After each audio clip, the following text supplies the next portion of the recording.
नमस्कार, आप देख रहे हैं के न्यूज। मैं हूं आपके साथ सोनी चौहान। जनहित में आपका स्वागत है। हमारा कल भी बहुत सुंदर हो, इसकी चिंता हम करते हैं, किंतु पृथ्वी का दुर्भाग्य है कि उस पर रहने वाले हमारे सबसे प्रज्ञावान लोग अपनी पृथ्वी को बचाने में असहाय से लगने लगे हैं, क्योंकि ऐसी तस्वीर अब सामने आ रही है जो भविष्य के लिए बेहद घातक होने वाली है। पृथ्वी के साथ जल क्षेत्र भी आज हमारी चिंता का विषय बन गया है। जल क्षेत्र और पृथ्वी पर जल की जरूरतों के लिए बड़े व्यापक स्तर पर बहस हो रही है और इस बहस में शामिल है हमारे भविष्य का सुंदर पक्ष। पूरी दुनिया पानी के लिए अचानक से चिंतित नहीं हुई है, अपितु ये कहा जाए कि संकट बहुत लंबे समय से हमें आने वाले संकटों की ओर ध्यान दिला रहा था और अब दुनिया के अधिकांश देश जो हैं जब जल संकट से जूझने लगे हैं तो हमें अपने आने वाले भविष्य का सुंदर पक्ष विकृत सा होता दिखाई दे रहा है।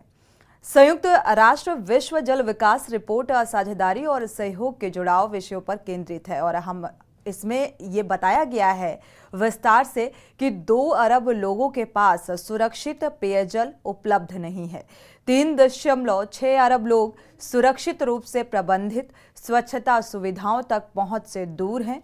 यद्यपि 2016 में पानी की कमी का सामना कर रही वैश्विक शहरी आबादी 93 करोड़ थी, जो कि अब 2050 में बढ़कर संभवतः 1.7 से 2.4 अरब तक पहुंचकर दोगुनी हो सकती है और जल के स्रोत सूख रहे हैं। ये चिंता का विषय है।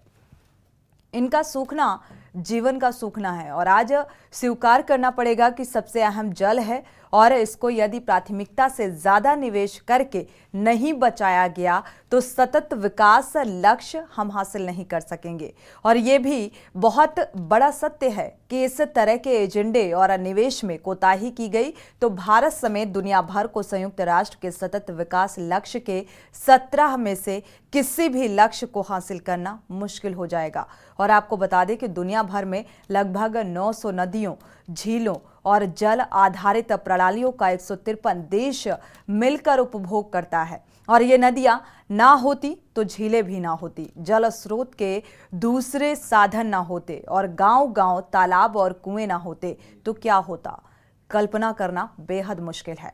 जरा इस पर विचार करें कि सबसे बड़ी बात यह भी है कि आधे से अधिक देशों ने इसके लिए विभिन्न समझौतों पर हस्ताक्षर किए हैं और इन सभी के प्रबंधन में हम कोई कोताही नहीं बरतेंगे, नहीं करेंगे और अपने सीमा क्षेत्र में रह रहे लोगों के जीवन में शुभत्व का बोध कराएंगे। लेकिन गरीबी, भूखमरी, अनेकों बीमारियों और अंतर्कलह में डूबे देश जल पर ध्यान कम दे रहे हैं, बल्कि वो इन समस्याओं से ही लड़ने के लिए परेशान है। भारत की अगर बात की जाए तो जल शक्ति मंत्रालय की रिपोर्ट 2021 और 22 ये कहती है कि प्रति व्यक्ति जल की उपलब्धता देश की जनसंख्या पर निर्भर है और भारत के संदर्भ में देश में प्रति व्यक्ति पानी की उपलब्धता उत्तरोत्तर कम हो रही है। भारत यद्यपि संसार के अनेक देशों की तुलना में ठीक स्थिति में है, फिलहाल दुनिया के अनेकों देश आर्थिक रूप से बहुत ही कमजोर हैं। वो जल क्या बचाएंगे। वर्तमान में राष्ट्रीय जल नीति 2012 प्रभावी है। राष्ट्रीय जल नीति का मुख्य उद्देश्य जल क्षेत्रों की वर्तमान स्थिति का संज्ञान लेना है, कानूनों और संस्थानों की एक व्यवस्था तैयार करने की रूपरेखा और योजना प्रबंधन और जल संसाधनों के उपयोग में एकीकृत राष्ट्रीय परिप्रेक्ष्य की एक कार्य योजना का प्रस्ताव करना है। और ये सब अच्छा है, लेकिन बजट को लेकर अभी भी भारत सरकार ज्यादा मुखर होकर आगे नहीं आ रही, जबकि ये सरकार को समझना जरूरी है कि दुनिया की सबसे बड़ी जनसंख्या का जल को लेकर दबाव भारत सरकार पर है। विश्व के कुछ देश भी ये उम्मीद करते हैं कि जल संकट आने पर कोविड की भांति भारत हमारी मदद करेगा। भारत सरकार के लिए एक बड़े संकल्प की ये आवश्यकता महसूस की जा रही है कि वो जल शक्ति और विशेष जल संरक्षण के लिए विशेष बजट लाए, ताकि उसकी आने वाली समस्याओं से सामना नहीं हो और देश की जनता में निश्चिंतता का भाव हो। आज अत्यधिक सूखे की बढ़ती घटनाएं पारिस्थितिकी तंत्र पर दबाव डाल रही हैं और जिससे पौधे, पशु प्रजातियों दोनों के लिए एक गंभीर परिणाम सामने आने लगे हैं। कृषि समुदायों में निवेश करके किसान ऐसे लाभान्वित हो सकते हैं, लेकिन उन्हें भी पानी की समस्या ने फिक्र में डाल दिया है। अपने खेतों और खुशहालियों में समन्वय कैसे बिठाया जाए? ग्रीन हाउस के बढ़ते प्रकोप से हम सभी वाकिफ हैं, जो जलवायु संकट को बढ़ाने वाले हैं। पानी का जिक्र करें तो पानी जैसे सवाल को और हमारे लिए बहुत बड़ा बनाने वाला है, क्योंकि ऐसी स्थितियां बनती हुई नजर आ रही हैं। पृथ्वी के देशों और हितधारकों को सही मायने में जागने का समय है और ये समय सही रणनीति के साथ जल निवेश और उसकी सुरक्षा जागरूकता को समर्पित करने का है। यदि ऐसा नहीं हुआ तो ये मानकर चलिए कि हमने तो चाहे जैसे जीवन जी लिया, लेकिन हमारी आने वाली जो पीढ़ियां हैं वो हमें कोसेंगी। और एक तरफ बाजार है तो दूसरी तरफ उपभोक्ता है जो निहायत गरीब है, और जल खरीदेंगी कैसे, हमें उनके बारे में सोचना है। यानी कि जल संरक्षण की ओर ध्यान देने की ज़रूरत है, जिस तरीके की ये परिस्थितियां बनती हुई नजर आ रही हैं, और इस बारे में विचार करने की आवश्यकता है। बहुत मामूली श्रम और प्रकृति पर आश्रित है और उनका भविष्य हम अपने सुख के लिए समाप्त नहीं कर सकते। ऐसे में हमें स्पष्ट होने की आवश्यकता है कि जल निधि, जल निवेश यदि सरकारें करती हैं तो वो अपने सभी नागरिकों के लिए समान जल सुविधाएं दे सकेंगी और सबका जीवन सुरक्षित हो सकेगा। मूल चिंताओं पर आज जब उदासीनता बन जाएगी तो कभी भी सही सामाजिक जीवन और सततता को बनाए रखने के लिए हम पाएंगे कि हमारे पृथ्वी पर हो रहे मनुष्यों को भूलने की आदत है और ये एक बड़ी समस्या के रूप में एकत्रित होगा और उस पर बात करते रहेंगे और फिर उसे भूल जाएंगे, यानी कि नज़रअंदाज कर देंगे, क्योंकि लगातार प्रकृति से छेड़छाड़ की जा रही है और प्रकृति से छेड़छाड़ के बाद अब जल संरक्षण करना हम सब की एक बड़ी जिम्मेदारी है। जिस तरीके से भूजल दोहन किया जा रहा है, आप ये ग्राफिक्स भी आप देख पा रहे हैं टीवी स्क्रीन पर।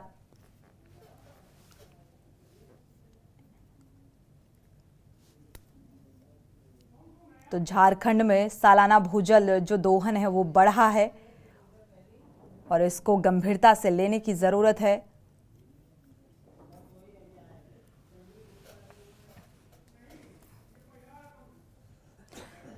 दर्शकों की राय भी इसमें बेहद अहम हो जाती है, क्योंकि लगातार जगह जगह से हमारे संवाददाता भी जुड़ेंगे। दर्शकों की राय भी इस मामले को लेकर बेहद अहम हो जाती है, क्योंकि जल संरक्षण करना एक अहम जिम्मेदारी है हम सबकी। भू दोहन यानी कि जल दोहन, जल संकट का खतरा अब मंडराने लगा है और आने वाले समय में ये बहुत घातक साबित होने वाला है। हमारे साथ राघवेंद्र बद्री जी पर्यावरणविद हैं, जुड़े हुए हैं। स्वागत है आपका इस चर्चा में शामिल होने के लिए। साथ ही हरियाणा से संवाददाता सुखविंदर सैनी भी जुड़े हुए हैं। एक बार अपने संवाददाता का रुख कर लेते हैं। फिलहाल कार्यक्रम में वापस लौटते हैं, हरियाणा का रुख करेंगे अपने संवाददाता का। उससे पहले वाराणसी चलते हैं। सीएम योगी आदित्यनाथ क्या कुछ कह रहे हैं, सुनाते हैं आपको। उत्तर प्रदेश में 10 को इसका लाभ प्राप्त हो रहा है। देश के अंदर अलग अलग क्षेत्र में हर घर नल की योजना हो, चाहे वह जीवन ज्योति बीमा योजना, जीवन सुरक्षा बीमा योजना, किसान सम्मान योजना, ये सभी योजनाओं में आज तेजी के साथ बढ़ोतरी होकर के प्रत्येक नागरिक के जीवन में व्यापक परिवर्तन का कारक बन रही है। और जो छोटे हैं उनको अब इस संकल्प यात्रा के बाद मोदी जी की गारंटी की बहन आपके पास आई है कि जो लोग पा गए वे अपनी कहानी को बोले। हर यात्रा के दौरान कम से कम जहां बहन पहुंचे ऐसे भव्य स्वागत हो। जहां बहन पहुंचे कम से कम 150-200 लोग अपनी सफलतम कहानी को कहें, और जहां बहन पहुंचे जो बच गया है, पात्रता की श्रेणी में आता है, वो अपना फॉर्म भरे, उन तक भी योजना का लाभ पहुंचेगा। इस बात की गारंटी देने के लिए मोदी गारंटी बहन आपके पास आई है। और भाइयों बहनों, आप इसी संकल्प को आगे बढ़ाने के लिए हम आपके पास आए कि पहले योजनाओं का लाभ नहीं मिलता था, और मिलता भी था तो जैसे चूर्ण मिलता था, यानी वह मुंह के अंदर ही सूख जाता था, पता ही नहीं लगता था, बंदरबाट होता था, भ्रष्टाचार होता था। लेकिन मोदी जी ने गारंटी दी कि भ्रष्टाचार को समाप्त करना है, समाप्त कर दिया गया। मोदी जी ने गारंटी दी कि बिना भेदभाव की योजनाओं का लाभ हर गरीब को, हर वंचित को, हर दलित को, हर पीड़ित को, हर कमजोर व्यक्ति को देना, बिना भेदभाव के देना है। आज मिल रहा है। हमने 55 लाख आवास उत्तर प्रदेश में दिए, बिना भेदभाव के दिए। भाइयों बहनों, ये चीजें दिखाती हैं सरकार का संकल्प ठीक हो, नियत साफ हो, सत्संकल्प हो तो कोई काम कठिन नहीं। आज काशी दुनिया के अंदर चमक रही है। मैं देख रहा था कि काशी में गत वर्ष सबसे ज्यादा धार्मिक टूरिस्ट कहीं आया है दुनिया में तो काशी में आया है। इसकी संख्या अब 3.25 करोड़ की सीमा को भी पार कर चुका है। यानी ये चीजें दिखाती हैं कि काशी ये मोदी जी के संकल्पों की काशी है। उनके मार्गदर्शन में, उनके नेतृत्व में एक नए कलेवर के रूप में काशी विश्वनाथ धाम हो, या फिर यहाँ के घाटों की सुंदरीकरण का कार्य, मंदिरों की सुंदरीकरण के कार्य, ये सभी तेजी के साथ आगे बढ़ रहे हैं। और आज उसी संकल्प को आगे बढ़ाने के लिए ये मोदी गारंटी वैन आपके पास आई है। आप सब ने इसमें रुचि ली और इस संकल्प के साथ जुड़े, शपथ ग्रहण भी किया, अपना रजिस्ट्रेशन भी करवाया। इसके लिए आप सबको मैं हृदय से बधाई देते हुए आपका अभिनंदन करता हूं। प्रधानमंत्री जी के प्रति आभार व्यक्त करते हुए आप सब इन योजनाओं को घर घर तक पहुंचाने का कार्य करेंगे, इस विश्वास के साथ आप सबके प्रति अपनी शुभकामनाएं देता हूं। धन्यवाद। जय हिंद। धन्यवाद माननीय मुख्यमंत्री।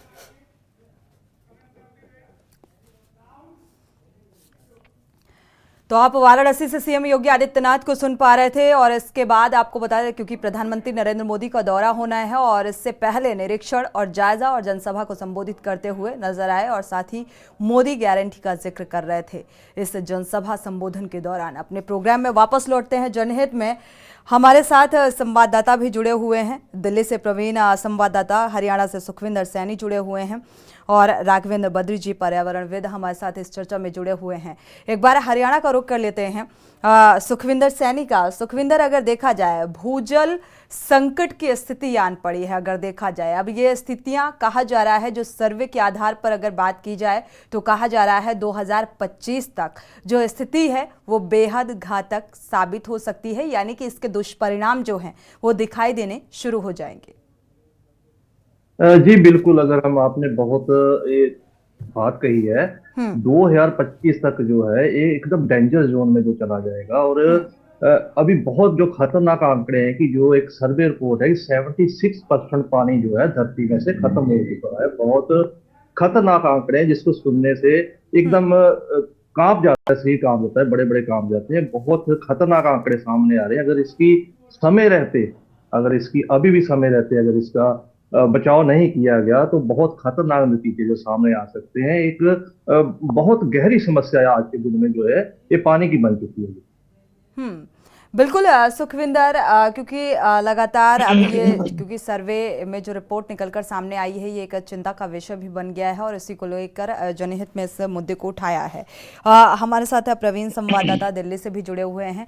प्रवीण का रुख कर लेते हैं। प्रवीण, ये जो सर्वे रिपोर्ट बता रही है, या ये कहा जाए अब जो जल संकट सामने आ रहा है, भूजल जो देखा जाए इसका स्तर या बहुत स्थिति कम देखने को मिल रही है जल की, तो इसकी वजह भी जानेंगे। लेकिन फिलहाल क्या पानी का जल संरक्षण कम हो पा रहा है या पानी का यूटिलाइज ज़्यादा हो रहा है, लोग ज़्यादा से ज़्यादा इसका यूज़ कर रहे हैं, क्या कुछ इसके लिए जिम्मेदार माना जाए? जी मैं बता दूं आपको, जिस तरीके से जल के संरक्षण की अगर बात की जाए या जल को नियंत्रण करने की बात की जाए तो उसमें देखा जाए तो कहीं ना कहीं जब दिल्ली के अंदर हरियाणा से पानी छोड़ा जाता है, हाथीकुंड जो जगह है वहां से पूरा पानी छोड़ा जाता है दिल्ली के अंदर। और अभी पीछे जब दिल्ली में बरसात का माहौल था तब हाथीकुंड से जो पानी छोड़ा गया था, दिल्ली पूरी जलमग्न हो गई थी। और 2025 में जो बताया जा रहा है कि आंकड़े बहुत ही ज्यादा गंभीर आ रहे हैं, उसमें मैं बता दूं आपको, अगर हाथीकुंड से दोबारा अगर पानी छोड़ा जाता है तो दिल्ली दोबारा से एक बार फिर जलमग्न हो जाएगी। और अगर इस पे नियंत्रण नहीं पाया गया तो ये लगा लीजिए कि जिस तरीके से दिल्ली का जो उत्तरी पूर्वी इलाका था वो पूरा जलमग्न हो गया था। दिल्ली के कई इलाकों में पानी ये लगा लीजिए कि कमर से ऊपर भरा हुआ था, वाहनों को चलने में दिक्कत हो रही थी। और सभी तरीके की मतलब जो हमारी दिल्ली सरकार है उस पानी को निकालने के लिए कर रही थी, लेकिन उसके बावजूद भी जिस तरीके के आंकड़े अब निकल के सामने आ रहे हैं, 2025 में जब ये जल दिल्ली के अंदर आने की कोशिश करेगा, दिल्ली में जल जब छोड़ा जाएगा हाथीकुंड से, तो उसके बाद में, अभी तो 1/4 दिल्ली डूबी थी, उसके बाद में ये लगा लीजिए कि पूरी आधी से ज्यादा दिल्ली डूब जाएगी। और उसको अगर अभी से नियंत्रण नहीं किया गया वापस तो लौटते दिल्ली हैं, आप वासियों रुक को करेंगे। इसके ठीक है प्रवीण, हमारे साथ राघवेंद्र जी भी जुड़ चुके हैं, के बयानी जी भूवैज्ञानिक जुड़ चुके हैं। स्वागत है आप दोनों मेहमानों का इस चर्चा में शामिल होने के लिए। शुरुआत आपसे करेंगे राघवेंद्र जी। अगर देखा जाए ये जो भूजल की कमी निकल कर सामने आई है, इसकी क्या वजह मानी जाए? सबसे पहले नमस्कार सोनी जी, और धन्यवाद के न्यूज चैनल को कि जो पर्यावरणीय मुद्दों पे बहस करता है, और सभी जितने भी पैनल में बैठे हैं विशेषज्ञों को नमस्कार। मैं अभी उत्तराखंड से हूं और वाटर कंजर्वेशन के क्षेत्र में उत्तराखंड में काम कर रहे हैं। मैडम, सबसे बड़ी बात यह है कि जो इस पूरी अर्थ की अगर हम बात करें, पूरी धरती की अगर हम बात करें, तो हमारे पास सिर्फ 0.5 यानी कि 0.5% पानी जो कि पीने योग्य है। बाकी पानी हमारा आइस कैप में है और समुद्र में है। तो जो ये 0.5% पानी है जो कि पीने योग्य है, बात हम इसकी करेंगे कि हम इसको कैसे बचाएं। ये या तो नदियों के रूप में है, या झीलों के रूप में है, झरनों के रूप में है, या थोड़ा बहुत ग्राउंड वाटर के रूप में हमारे पास उपलब्ध है। सबसे बड़ा कारण है कि हमें कैसी अर्थ चाहिए, हमें सीमेंट प्रूफ अर्थ चाहिए या फिर हमें जल प्रूफ अर्थ चाहिए। क्योंकि अभी आपके संवाददाता सोनी जी उधर से कह रहे थे कि भाई जो पानी छोड़ रहे हैं वो दिल्ली में आ रहा है और वो वहां बाढ़ आ जा रही है, क्योंकि हमने धरती को सीमेंट प्रूफ अर्थ बना दिया है। क्योंकि हमारा जो विकास है ना, वो सस्टेनेबल तो है नहीं, क्योंकि वो तो कंक्रीटीकरण हो गया, धरती को सीमेंट प्रूफ बना दिया। तो जो भगवान जो हमारा हाइड्रोलॉजिकल साइकिल है, समुद्र से पानी जा रहा है और वाष्पीकरण हो रहा है, फिर वो वर्षा के रूप में आ रहा है। सवाल ये है, मुद्दा ये है कि हम वर्षा जल को कितना अपने धरती के अंदर ले जा रहे हैं, क्या हम उसके लायक हैं? और इसके लायक हम बिल्कुल नहीं है। आप शहरों में देखिए, सारा कंक्रीटीकरण हो रखा है, कहीं नहीं छोड़ा। जल देवता को भूमि देवता में जाने के लिए सारे रास्ते बंद कर दिए हैं, और अब कह रहे हैं कि बाढ़ आ गई है, अब कह रहे हैं कि भूजल खत्म हो गया है। तो ये सारी चीजें होंगी, ये सारी चीजें होंगी। और स्थिति तो अभी 2025 कह रहे हैं, स्थितियां 2024 क्या की स्थितियां खराब आ गई हैं। लगभग जो हिमालय, अब आपकी डिबेट उत्तर भारत पे, नॉर्दर्न रीजन पे है, तो इसमें हिमालय भी आता है, और मैं एक हिमालय रीजन में रहता हूं। और हिमालय पूरे देश के लिए फ्रेश वाटर टैंक है, जहां से नदियां निकलती हैं और मैदानों की तरफ जाती हैं, और वहां का जो ग्राउंड टेबल है उसको रिचार्ज करती हैं। दूसरा, क्लाइमेट चेंज का बहुत बड़ा फर्क पड़ रहा है, हमारा जो ग्लेशियर है वो मेल्ट हो रहे हैं। तीसरा जो सबसे बड़ा कारण है कि जो हमारा एग्रीकल्चर पैटर्न है, ये बिल्कुल हमारा सस्टेनेबल नहीं है, क्योंकि हम पानी को, जो ग्राउंड वाटर पानी है हमारा, वो 78% के करीब एग्रीकल्चर में यूज हो जा रहा है। और हम जब हम किसी चीज को निकाल रहे हैं तो उसमें डालना भी तो पड़ेगा ना। बैंक से पैसे निकालते हैं तो दोबारा भरते भी तो हैं। यही हमारा जल है। और भारत, पूरे धरती में जो भारत का जल है वो औषधीय जल है। इसलिए जो अमेरिका है और जितने भी बड़े बड़े यूनेस्को जैसे संगठन है, इनकी नजरें हम पे गड़ी हुई हैं कि भारत एक औषधीय जल का भंडारण है। हमारा जो जल है वो औषधीय है। वेदों में भी कहा है कि हमारे ऋग्वेद ने कहा है कि विश्व भेषजनम, यानी कि जो जल है वो औषधीय है, इसमें औषधियां हैं। तो जो दूसरा और तीसरा जो सवाल है कि जो पारंपरिक विधियां हैं, ट्रेडिशनल वाटर कंजर्वेशन मेथड, इस पे काम करने की जरूरत है। आप पहले का इतिहास उठाइए, हिस्ट्री को देखिए। जो अगर पहले बावड़ियां बनाई जाती थी, नौले बनाए जाते थे, और कुंड बनाए जाते थे, तालाब बनाए जाते थे, लेकिन आज हमारे पास क्या है, जहाँ पे हमारे कुंड खत्म हो गए, हमारे तालाब खत्म हो गए। बिल्कुल, सारी चीजें कृत्रिम होती जा रही हैं, आर्टिफिशियल होती जा रही हैं, और विकास भी जरूरी है। और विकास यानी कि प्रकृति के साथ छेड़छाड़ और उसी का खामियाजा और नतीजा है। वापस लौटते हैं राघवेंद्र जी, आपका रुख करेंगे। इस बीच एक दर्शक जुड़े हुए हैं, स्वागत है आपका। सुरेश अवस्थी जी कानपुर से जुड़े हुए हैं, अपनी राय साझा कर सकते हैं। हाँ सोनी जी, मैं ये कहना चाहता हूँ, जल ही जीवन है। जो कहावत लोगों ने कही, बुजुर्गों ने, जल ही जीवन है। जल को ही बचा के रखना चाहिए, जल को बर्बाद नहीं होने देना चाहिए। जैसे रोड पे निकल रहे लोगों ने नल खोल दिया, नल खुला, पानी बह रहा, पता नहीं कितना पानी बह गया, और नल को बंद कर देना चाहिए। पानी की इज्जत करो, पानी की आप इज्जत करोगे तो पानी आपको मौके पे बीमार हो गए, मुसीबत में हो गए, तो पानी ही तुम्हारी जिंदगी बचाता है। अगर पानी की बर्बादी करोगे तो जल ही जीवन है, इस बात को समझना यही अपने आप में मायनों को समझा देता है कि जल जीवन के लिए कितना जरूरी हो जाता है और इसका संरक्षण भी बहुत जरूरी है करना। शुक्रिया हमारे साथ जुड़ने के लिए। अगले दर्शक चंद्र प्रकाश जुड़े हुए हैं कुरुक्षेत्र से, स्वागत है आपका, अपनी राय साझा कर सकते हैं चंद्र प्रकाश जी। मैं ये कहना चाहता हूँ कि आप देखिए, बसेस के पीछे, ट्रकों के पीछे लिखा हुआ होता है जल है तो कल है, जल है तो जीवन है। परंतु मैडम, मैं आपको एक बहुत बढ़िया बात बताना चाहता हूँ कि जब सर्दी पड़ती है तो कड़ाकेदार ठंड पड़ती है, और जब गर्मी पड़ती है तो जान निकल जाती है। 0 से नीचे टेम्परेचर चला जाता है। राजस्थान में चूरू एक जगह है, बीकानेर के पास। उस चूरू के जो संसार में आए हमारे पूर्वज थे, उन लोगों ने ऐसा साधन बनाया कि वहां कभी आज तक पानी की कमी हुई नहीं, जबकि वो रेगिस्तान है चारों तरफ।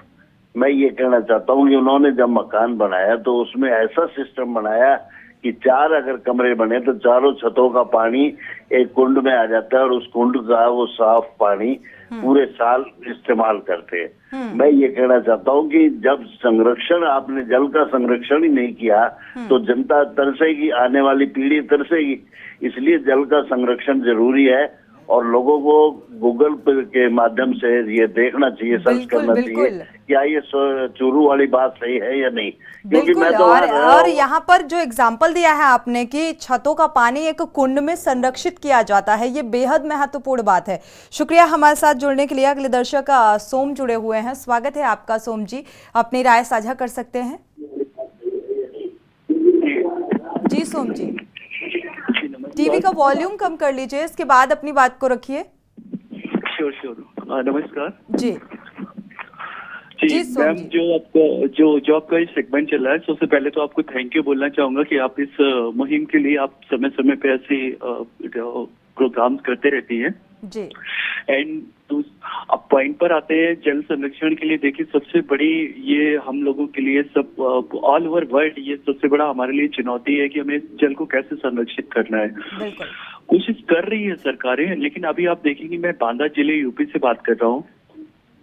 यहाँ सबसे अच्छा एक प्लान हमारे यहाँ के जो जिलाधिकारी महोदय हैं उन्होंने भी शुरू किया, इसके पहले भी चलता था, वाटर हार्वेस्टिंग का प्लान, जो कि घरों से जो छतों से पानी निकल रहा है उसको हम एक जगह पर इंस्टॉल कर सकते हैं, जिससे कि हमारा वाटर लेवल भी ऊंचा जाएगा और हमें पानी की किल्लत भी नहीं होगी। इससे हमें कहीं ना कहीं काफी हद तक रिलीफ मिल सकता है। एंड सेकेंड थिंग कि हमें ऐसा भी करना चाहिए कि हमें खुद से, जैसे कि हम लोग वाटर बोरिंग्स हो रही है, बोरिंग के लिए गवर्नमेंट को भी कोई ऐसा एक प्लान बनाना चाहिए या कोई कानून ऐसा बनाना चाहिए जहां पर बहुत जरूरत होने पर ही बोरिंग होनी चाहिए, अदरवाइज बोरिंग के लिए इसको रोकना पड़ेगा। हालांकि ऊपर से काम चल रहा है, गवर्नमेंट कर रही है, लेकिन इसमें भी कटौती करना बहुत जरूरी है, क्योंकि अगर पानी हम बाहर ज्यादा ही निकाल रहे हैं तो नीचे का वाटर लेवल तो ऑटोमेटिकली नीचे जाएगा। हमें अब वो इनिशिएट लेने हैं जहां से हम पानी को ज्यादा बढ़ा सके। जी थैंक यू। बिल्कुल, शुक्रिया। ये बेहद महत्वपूर्ण बिंदु थे जो आपने साझा किए के न्यूज के इस मंच में। शुक्रिया। दर्शकों की राय बेहद मायने रखती है। चर्चा में वापस लौटेंगे एक छोटे से ब्रेक के बाद। आप देख रहे हैं के न्यूज, खबरों का सारथी।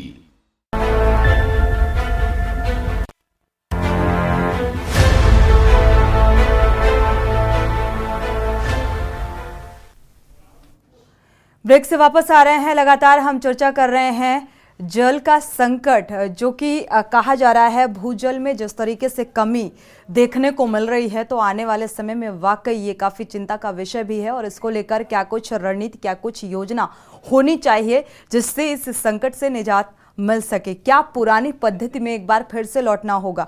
ये दर्शक इस बीच जुड़े हुए हैं, उनकी राय साझा कर लेते हैं, इसके बाद चर्चा को आगे बढ़ाते हैं। खास मेहमान भी जुड़े हुए हैं, गिरीश शुक्ला जी जुड़े हुए हैं, स्वागत है आपका, अपनी राय साझा कर सकते हैं गिरीश जी। मैं ये कहना चाहता हूँ कि देश के कुओं में कूड़ा भर भर के जब बंद कराया नेताओं ने और जनता ने, तो अपने पैर पे कुल्हाड़ी मारी। हमारा कहना है कि देश के हर कोने कोने गांव गांव तक सरकार योजना बना करके कुएं बनवाए और उनमें स्लैब डलवा दे, उनके चारों तरफ 6 इंच का पाइप लगा के जाली लगा के पानी बरसात का अंदर जाने का रास्ता बना दे। वो जब बरसात होगी तो कुएं पानी से भर जाएंगे, ये आपके लिए लाभदायक होगा। दूसरी बात है, जो वृक्षारोपण, नकली वृक्षारोपण नेता लोग कराते हैं पैसा खाने के लिए, इससे नहीं काम बनेगा। प्रत्येक गांव, मोहल्ला, शहर सब में वृक्षारोपण कमेटी बनाए, उनका पूरे वर्ष भर वृक्षारोपण करना काम होगा। और वृक्ष रोपित करने के लिए पीपल है, बरगद है, गूलर है, पकड़िया है, आम है, अमरूद है, जामुन है, इस तरह के पेड़ों को आपको लगाना है। ये जंगली पेड़ लगाने से जल दोहन होगा। प्राकृतिक चीजों को सहज कर रखेंगे तो तभी इन समस्याओं से निपटा जा सकता है। शुक्रिया हमारे साथ जुड़ने के लिए और ये राय साझा करने के लिए। हमारे साथ खास मेहमान भी जुड़े हुए हैं, पवन तिवारी संवाददाता भी जुड़ चुके हैं लखनऊ से। AK ब्यानी जी का रुख कर लेते हैं, भूवैज्ञानिक हमारे साथ जुड़े हुए हैं। AK ब्यानी जी, भूजल की कमी जो सामने आ रही है, ये अब चिंता का विषय है, क्या कुछ कारक इसके लिए जिम्मेदार हैं? भूजल की कमी काफी लंबे समय से देखी जा रही है और इसके लिए कोई एक कारण नहीं बल्कि कई कारण है। देखिए, एक तो देश की आबादी जो है, जब हम आजाद हुए थे तब से अब तक 4 गुना बढ़ गई, तो इसका मतलब ये कि 4 गुना अधिक पब्लिक का कंजम्पशन हो गया वाटर का। दूसरा ये कि हमारे एग्रीकल्चर पैटर्न में चेंज आया है।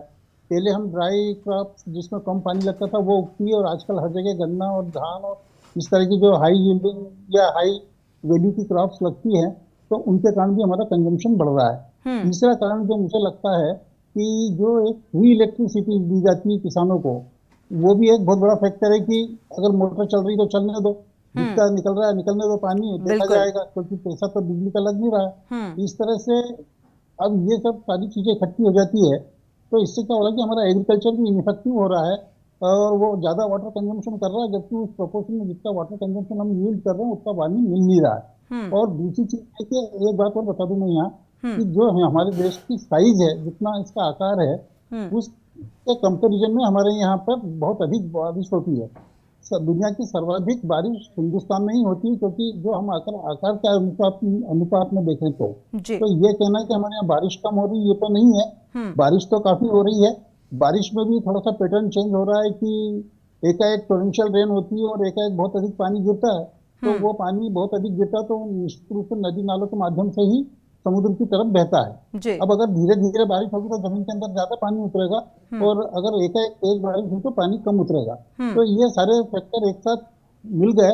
और दूसरी चीज ये हो रही है कि जब फ्री इलेक्ट्रिसिटी का क्या हो रहा है कि आजकल जो ट्यूबवेल खोदे जा रहे हैं वो 600 मीटर, 700 मीटर, 800 मीटर, 1000 मीटर तक गहराई में जा रहे हैं। तो जब आप इतनी गहराई से पानी निकालेंगे तो इसके भूवैज्ञानिक दुष्परिणाम भी कई तरह के होते हैं, जो अभी तो हमको दृष्टिगोचर नहीं हो रहे, पर थोड़े टाइम बाद दृष्टिगोचर होने लग जाएंगे। एक दुष्परिणाम तो ये होगा कि आपने ऊपर जो पहले 20-30 मीटर पे पानी मिलता था और वो 600 मीटर पे मिल रहा है, तो इसका मतलब ये कि ऊपर से लेकर 600 मीटर तक का एरिया आपने खाली कर दिया। पानी हमारा रहता है रंध्रों में, वो हमको भले से दिखते नहीं हो, पर जमीन के अंदर या छोटे छोटे रंध्र होते हैं और वो एक दूसरे से कनेक्टेड होते हैं, और उसके कारण पानी का मूवमेंट होता है। और पानी जो बरसात का पानी होता है वो जमीन के अंदर प्रवेश करके धीरे धीरे रंध्रों के माध्यम से नीचे की तरफ जाता रहता है और नीचे से फिर ऊपर की तरफ लेवल बढ़ता है। बिल्कुल, इसलिए कहा जाता है कि अगर बारिश अच्छी होती है तो वाटर लेवल अच्छा होता है। अगर हम पानी निकाल देते तो वहाँ क्या होता है, फिर वहाँ पे हवा भर जाती है। अब हवा भर जाने से एक दुष्परिणाम ये होता है कि जब पानी भरा रहता है तो पानी एक तरह का काउंटर फोर्स एग्जर्ट करता है रंध्रों के ऊपर, तो उसके कारण क्या रंध्र एक दूसरे से सटकते नहीं है या सटते नहीं है। जो रंध्र हैं जब वो हवा हवा रह जाएगी तो वो एक दूसरे को तालिब होने लगेंगे या एक दूसरे को नीचे की तरफ धकेलने लगेंगे। तो ये कई पेट्रोलियम क्षेत्र जहाँ पे काफी अधिक मात्रा में पेट्रोल निकाला गया है, वहाँ जमीन कम से कम 1-1.5 मीटर धसी है। और हमारे यहाँ भी ये हो रहा है, अभी कुछ ही सेंटीमीटर तक के आंकड़े मौजूद हैं, पर ये जब ऊपर से नीचे जब जमीन धंसने लगती है तो इसका डायरेक्ट जो इफेक्ट होता है वो रंध्रों के ऊपर होता है, क्योंकि रंध्रों का जो वॉल्यूम है वो कम होगा, और जैसे जैसे वॉल्यूम कम होगा तो आपकी जो जमीन की भंडारण क्षमता है या पृथ्वी की जो भंडारण क्षमता है, जल के भंडारण की क्षमता, वो कम होती जाएगी। तो ये एक भविष्य के लिए बहुत बड़ा हमारे लिए एक चेतावनी हो रही है कि अगर हमने पानी ज्यादा निकाला तो ये उसका दोहन तो हो ही रहा है, नीचे भी जा रहे हैं और ये रंध्र भी घट रहे हैं। बिल्कुल। तो अब रंध्र अगर नीचे जा रहे हैं तो उसके कारण क्या ऊपर जमीन में क्रैक्स आ रहे हैं। कई दिल्ली और उसके आसपास के क्षेत्रों में क्रैक्स देखे गए हैं। वो इसी कारण आए कि हमने ओवर एक्सप्लॉयटेशन ग्राउंड वाटर का करा और उसके कारण जमीन धसी, तो कहीं ज्यादा धसी और कहीं कम धसी, तो उसके कारण ये क्रैक्स आ रहे हैं। तो इसलिए ये चिंता का विषय है। अब एक चीज और कहना चाहूंगा कि जो एक संभावना व्यक्त की जाती है कि बिल्कुल पानी खत्म हो जाएगा, ऐसा नहीं है।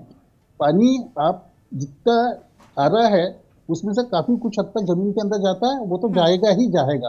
अब सवाल ये कि हम पानी कम भेज रहे हैं और एक्सप्लोर ज्यादा कर रहे हैं, तो ये 3 गुना 4 गुना तक पहुंच चुका है कि जितना पानी जमीन के अंदर जा रहा है उससे कुछ क्षेत्र हरियाणा के, दिल्ली के, पश्चिमी उत्तर प्रदेश के ऐसे हो चुके हैं जहाँ 4 गुना पानी ज्यादा एक्सप्लोर होता है। तो ये कहीं ना कहीं हमारे लिए भविष्य में बहुत बड़े खतरे की घंटी बजने वाली है। और इसके लिए अगर हम समय पर चेत जाएं तो मेरे ख्याल से स्थिति को रिवर्स करने में बिल्कुल इस संकट से कैसे उबरा जा सकता है, आगे इस पर भी बात करेंगे। हमारे साथ राघवेंद्र बद्री जी भी जुड़े हुए हैं, साथ ही पवन तिवारी का रुख कर लेते हैं, लखनऊ से संवाददाता जुड़े हुए हैं। पवन तिवारी, अब ये सर्वे में भूजल का जो संकट निकलकर सामने आ रहा है, देखा जाए तो क्या एक बार फिर से वही पुरानी पद्धति को अपनाना होगा? हालांकि अपने वक्तव्य यहाँ पर सामने आ रहे हैं, जैसे कि भूवैज्ञानिक A.K. बयानी जी का कहना है कि कई सारे कारक बताए हैं इसके लिए जिम्मेदार हैं।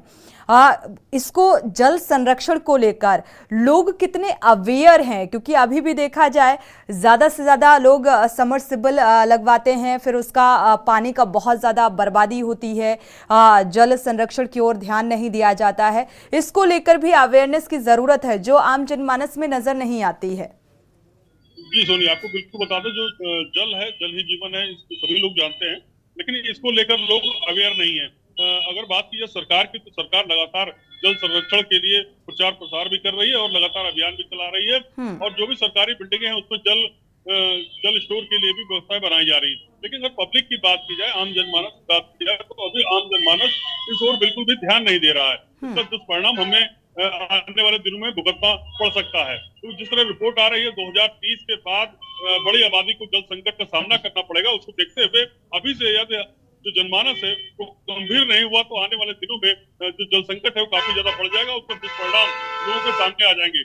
जिस तरह से आबादी बढ़ रही है और जो पहले तालाब थे उस तालाबों पर जो रिपोर्ट आई है, उन तालाबों में, अधिकतर तालाबों में कब्जा हो चुका है। जो प्राकृतिक जो संसाधन थे वो धीरे धीरे नष्ट होते जा रहे हैं। बात की जाए पेड़ पौधों की, तालाबों की, पोखरों की, धीरे धीरे नष्ट होते जा रहे हैं। इससे जो जमीन के अंदर जो जल जाता था उस पर काफी प्रभाव पड़ा है और कहीं न कहीं जो जल स्तर है वो लगातार नीचे गिरता जा रहा है।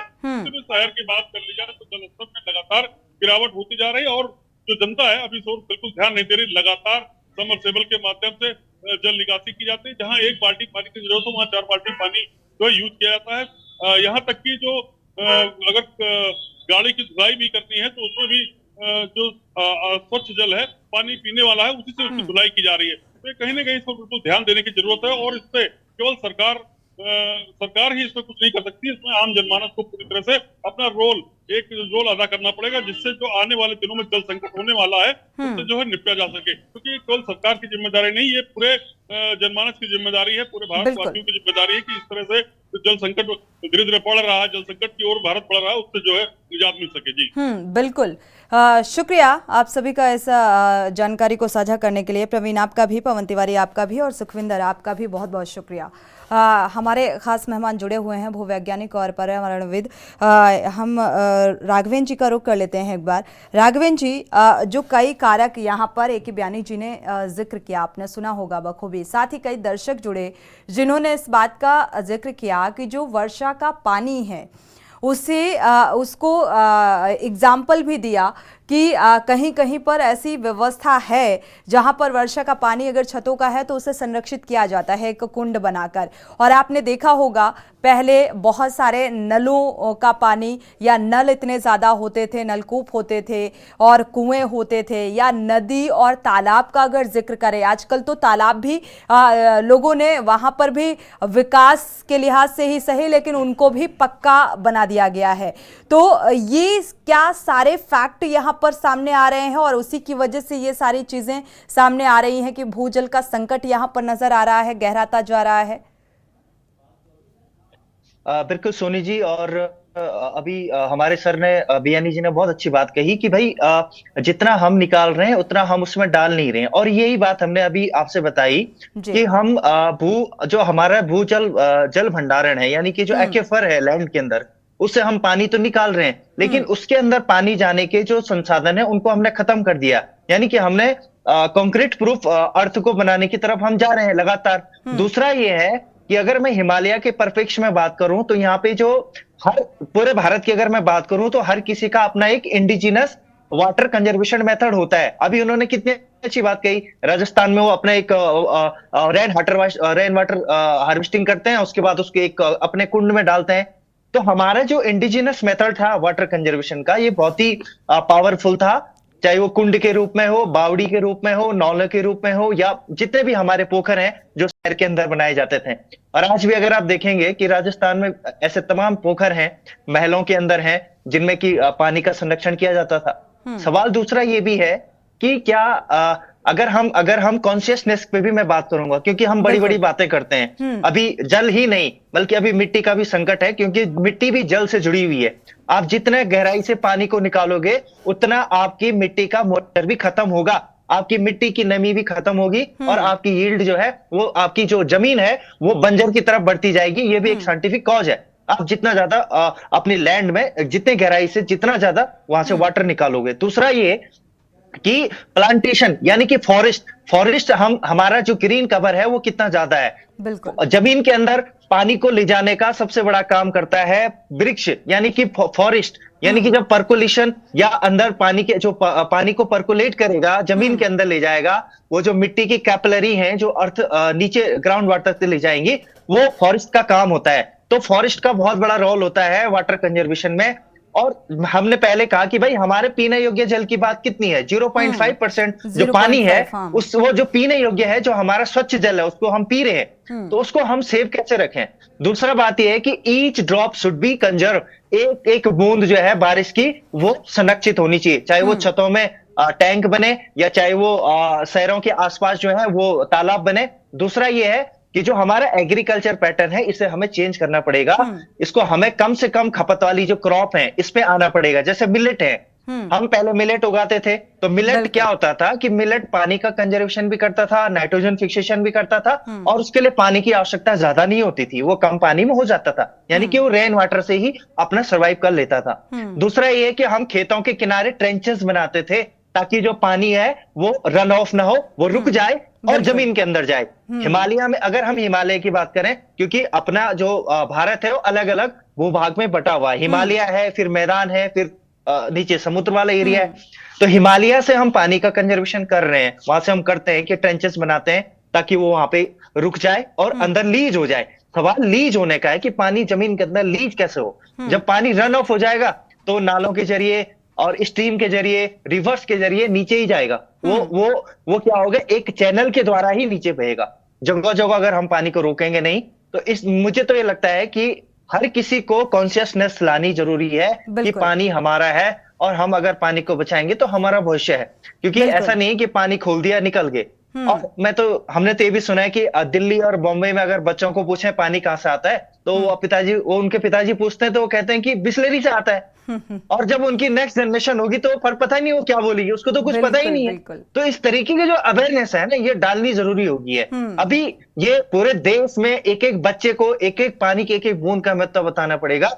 और जो हमारा ट्रेडिशनल वाटर कंजर्वेशन मेथड है उसकी तरफ हमें ध्यान देना पड़ेगा। बहुत अच्छी बातें निकल के आई अभी दर्शकों द्वारा, मुझे बहुत खुशी हुई कि उन्होंने बावड़ियों की बात की, तालाबों की बात की, क्योंकि तालाब तो खत्म होते जा रहे हैं, हमारे कुंड खत्म होते जा रहे हैं। तो इस दिशा में अगर हम कार्य करें तो ये बहुत ही ज्यादा कारगर साबित हो सकता है। बिल्कुल, विकास भी जरूरी है, लेकिन विकास के साथ साथ प्राकृतिक चीजों को सहेजना भी जरूरी है, ताकि उससे आम जनमानस का भविष्य जो है वो सुरक्षित और संरक्षित रहे। सुखविंदर जी हमारे साथ लगातार अभी जुड़े हुए हैं। सुखविंदर जी, एक बार आपका रुख कर लेते हैं। अगर हरियाणा के लोगों का जिक्र करें तो यहाँ पर लोग जल संरक्षण को लेकर कितना अवेयर हैं? अगर हरियाणा की बात करें, यहाँ तो जो सरकार की तरफ से काफी यहाँ पे फैसिलिटी दी जा रही है, काफी स्कीमें लाई जा रही हैं। जैसे कि अभी हमारे यहाँ अजय जी ने बताया कि 85% पानी जो है खेती के लिए यूज हो रहा है। सिर्फ 5% पानी है जो हम घरों के लिए यूज कर रहे हैं। अगर 85% पानी हमको बचाना है तो सरकारों को भी आगे आना पड़ेगा और यहाँ की जनता को भी आगे आना पड़ेगा। कई जिले हैं जिसमें पानी की बहुत बड़ी समस्या आ चुकी है, पानी एकदम खत्म होने के किनारे पे है और सरकारें काफी कोशिश कर रही हैं, यहाँ पे काफी अच्छे उपराले कर रही हैं, लेकिन अगर जनता अवेयर नहीं होगी तो इसको आगे जमीन ग्राउंड लेवल तक ले आना बहुत मुश्किल है। इसलिए जनता को अवेयर होना बहुत जरूरी है। बिल्कुल, शुक्रिया सुखविंदर जी हमारे साथ जुड़ने के लिए और ये जानकारी साझा करने के लिए। ए.के. बयानी जी का रुख कर लेते हैं।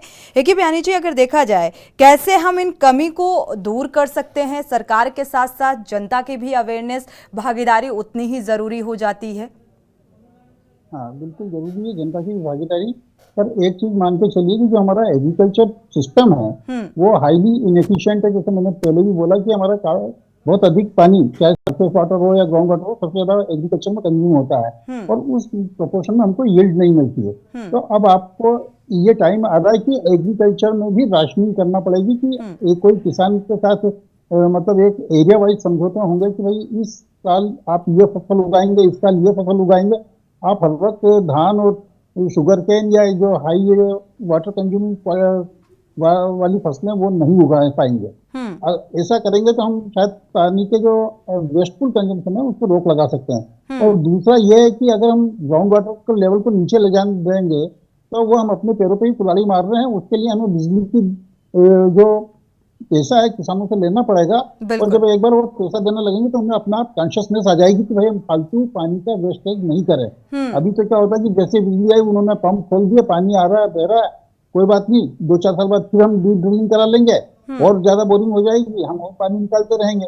तो एग्रीकल्चर में अगर बिजली का पेमेंट होने लगेगा तो अपने आप एक अवेयरनेस आएगी और कम वाटर कंजम्पशन की बात भी होगी। और दूसरा ये कि आपको फसल की राशनिंग करना पड़ेगी कि इस एरिया में इस साल यही फसल होगी, या 5 साल का प्लानिंग करके कि 2 साल ये फसल होगी, 2 साल ये फसल होगी, 1 साल ये फसल होगी, तभी जाके हम जो पानी की समस्या है उसको हम निपटा सकते हैं। और एक चीज और जो बार बार ये कहा जाता है कि हम वृक्ष लगाएं और वृक्ष लगाने से वाटर का कंजम्पशन होता है, तो ये काफी हद तक तो सही है पर हम पूर्ण रूप से सच नहीं है, क्योंकि वृक्ष को भी हरे भरे रहने में या उसको सर्वाइव करने के लिए पानी की कंजम्पशन लगता है। तो जरूरत से ज्यादा प्लांटेशन भी हम ये मान के चले कि वो हमारी सारी समस्या का हल कर देगा, ऐसा नहीं है। वो अल्टीमेटली जो पानी है वो जमीन से ही खींचेगा और एक लेवल तक ही वो खींच पाता है, उसके बाद वो नहीं खींच पाएगा। अगर 200 मीटर गहरा पानी चलेगा तो वो नहीं खींच पाएगा, तो आपके वृक्ष सर्वाइव नहीं करेंगे उस केस में, आपको ऊपर से ही पानी देना पड़ेगा। तो यानी आप अगर आर्टिफिशियल प्लांटेशन कर रहे हैं तो आपको पानी जो है देना पड़ रहा है उस वृक्ष को सर्वाइव कराने के लिए, न कि वो ऑटोमेटिकली सर्वाइव कर रहा है। तो इस तरह से कई मतलब हैं जिनको हम फॉलो करेंगे तो निश्चित रूप से बिल्कुल। अभी ए.के. बयानी जी, अभी एक दर्शक जुड़े थे बांदा से, सोम जी, उन्होंने इस बात का जिक्र किया था कि वहाँ पे जो जिला अधिकारी हैं वो इस ओर काफ़ी पहल करते हुए नजर आ रहे हैं। वाटर हार्वेस्टिंग का भी जिक्र किया था उन्होंने, तो क्या ये काफ़ी कारगर साबित होने वाली है? एक दर्शक इसी बीच जुड़ चुके हैं, इस बात का जवाब लेंगे आपसे। स्वागत है आपका मनोज जी, अपनी राय साझा कर सकते हैं। चलिए, संपर्क टूट गया है जी। ए.के. बयानी जी, आपका रुख करेंगे। हाँ, वाटर कंजर्वेशन की जो मेथड्स हैं वो डेफिनेटली इफेक्टिव है मैडम, इसमें कोई दो राय नहीं है। पर सवाल ये कि किस लेवल तक इफेक्टिव है, और हमारा जो वेस्टफुल एक्सपेंडिचर है पानी का वो उससे कहीं ज्यादा है, सीरियस मामला है। तो वेस्टफुल एक्सपेंडिचर नहीं रोकेंगे तब तक हम इसमें बहुत ज्यादा सफलता नहीं पा सकते, क्योंकि वाटर कंजर्वेशन तो क्या है कि साल में कुल 40-50 दिन बरसात होती है हमारे देश में, और उसमें आप जितना वाटर कंजर्वेशन कर लेंगे, बाकी तो 300 दिन से ऊपर आपको वाटर कंज्यूम करना ही है। तो वो कुछ हद तक तो हमारी समस्या का हल कर सकता है, पर स्थायी समस्या का हल तो वही होगा कि आप एक थारो प्लानिंग करके चलें। जितना हमारा पानी का बजट है वो सबको मालूम है, जो भी ग्राउंड वाटर से जुड़े हुए हैं या वाटर के क्षेत्र से जुड़े हैं, हमें करीब 4000 क्यूबिक किलोमीटर पानी प्रतिवर्ष रेनफॉल के रूप में मिलता है या नदियों के थ्रू मिलता है, और उसमें से करीब 3000 किलोमीटर तो नहीं, करीब 2200 किलोमीटर तो वापस समुद्र में भेज जाता है। तो आपको जो बचा हुआ पानी 1800 क्यूबिक किलोमीटर का, उसी को लेकर प्लानिंग करना पड़ेगी, तभी जाके आप सक्सेसफुल हो पाएंगे।